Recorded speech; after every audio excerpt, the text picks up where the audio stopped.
న్యూయార్క్లోని బూన్విల్లే ప్రాంతంలో ఒక చర్చిలో భారీ పేలుడు సంభవించింది. మంగళవారం ఉదయం ఈ ప్రమాదం చోటు చేసుకుంది. పేలుడు జరిగిన సమయంలో చర్చిలో 5 ఉన్నారు. వారిని వెంటనే హాస్పిటల్కు తరలించగా పరిస్థితి విషమంగానే ఉన్నప్పటికీ నిలకడగా ఉందని అధికారులు తెలిపారు. గాయపడిన వారిలో 4 ఫైర్ ఫైటర్స్ మరియు చర్చ్ పాస్టర్ ఉన్నారు. ఈ ప్రమాదం ఒక గ్యాస్ వాసన కాల్తో ప్రారంభమైంది.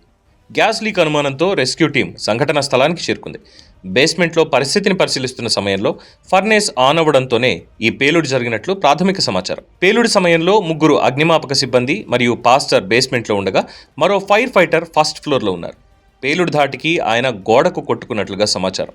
ప్రాథమిక విచారణ ప్రకారం బేస్మెంట్లో ప్రొఫైన్ గ్యాస్ లీక్ అవ్వడమే ఈ ప్రమాదానికి కారణమని అధికారులు అనుమానిస్తున్నారు. లీక్ అయిన గ్యాస్కు ఫర్నేస్ నుంచి నిప్పు అంటుకోవడంతోనే ఈ భారీ పేలుడు సంభవించినట్టుగా వెల్లడించారు. ఈ ఘటనలో ఎలాంటి క్రిమినల్ యాక్టివిటీ లేదని, ఇది యాక్సిడెంటల్ ఇన్సిడెంట్గానే భావిస్తున్నామని అధికారులు స్పష్టం చేశారు. పేలుడుతో చర్చి భవనం పూర్తిగా నాశనమైంది. శిథిలాలు చుట్టుపక్కల ప్రాంతాల్లో చెల్లాచెదురుగా పడ్డాయి. అనంతరం చెలరేగిన మంటలను ఆర్పడానికి అగ్నిమాపక సిబ్బంది గంటల పాటు శ్రమించాల్సి వచ్చింది.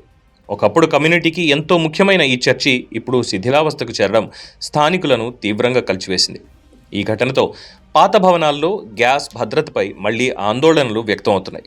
ముఖ్యంగా ఫస్ట్ రెస్పాండర్స్ భద్రత, పాత నిర్మాణాల్లో గ్యాస్ లైన్ల పరిస్థితి, వెంటిలేషన్ వ్యవస్థలపై సమగ్ర పరిశీలన అవసరమని నిపుణులు సూచిస్తున్నారు. ప్రస్తుతం అధికారులు చర్చి ప్రొపెయిన్ సిస్టమ్, గ్యాస్ లైన్లు మరియు సంబంధిత సదుపాయాలన్నింటినీ క్షుణ్ణంగా పరిశీలిస్తున్నారు.